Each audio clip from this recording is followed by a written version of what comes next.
আসসালামু আলাইকুম। আমাকে প্রায়শই আমার কোশ্চেন করে অঙ্কোপ্লাস্টিক ব্রেস্ট সার্জারি কি? আপনি কি অঙ্কোলজিস্ট? আপনি কি সার্জন? এটা একটু কনফিউশন হতেই পারে।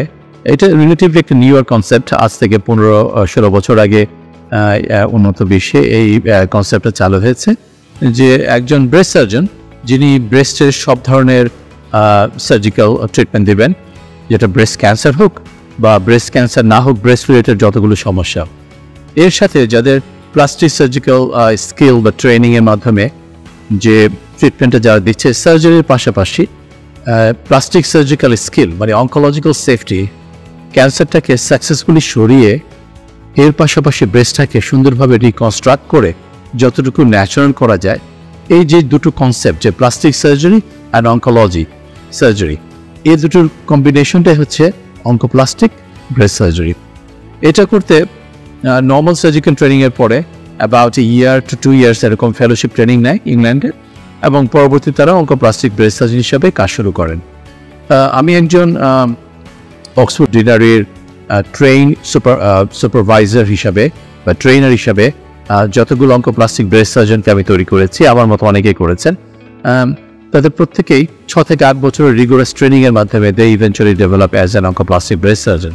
সো ইটস নট দ্যাট যে কেউ আমার সাথে 1 মাস 2 মাস কাজ করলো তারপর একটা ট্যাগ দিয়ে দিল যে oncoplastic breast surgeon. It's not that easy.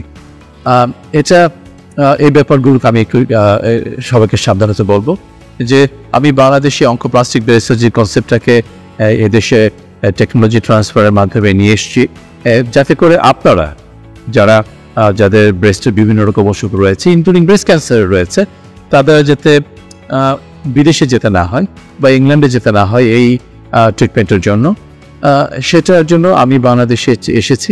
অনেকে আমার সাথে কাজ করছে, ট্রেনিং নিচ্ছে, এবং আশা করি সংক্ষিপ্ত 1-2 মাসের ট্রেনিং না, যারা কেউ আছেন আমার সাথে কয়েক বছর ধরে আছেন, হয়তো এই ভবিষ্যতে এই সার্জনগুলো আমার সাথে 5-7 বছর কাজ করার পরে they will eventually flourish out as an oncoplastic breast surgeon.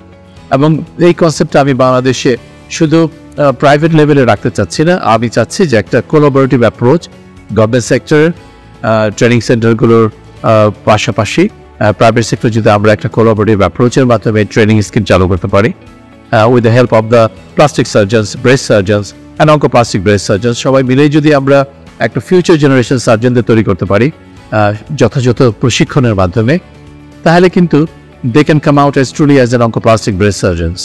সুফলটা দেশের মানুষই আপনারাই পাবেন। সুতরাং আমি আজকে এই সাবজেক্টটা কেন রেস্ট করেছি, যে কনফিউশনটাকে একটু কমানোর জন্য, যেটা শুধু পেশেন্টদের মধ্যে না, অনেক ডাক্তারদের মধ্যে রয়েছে। সো আমি পিওরলি একজন ব্রেস্ট সার্জন, এবং I have got the technical know how the skills plastic surgical surgery, সেটার কম্বিনেশনে আমরা যারা বাইরে যে চিকিৎসাটা দিচ্ছি, আমরা পিওরলি শুধু ব্রেস্ট সার্জারি করছি, এবং সেখান থেকে কনসেপ্টটা চলে এসছে অঙ্কোপ্লাস্টিক ব্রেস্ট সার্জারি। আশা করি আপনারা আমি সক্ষম হয়েছি এই ব্যাপারটা আপনাদেরকে একটু হাইলাইট করার জন্য।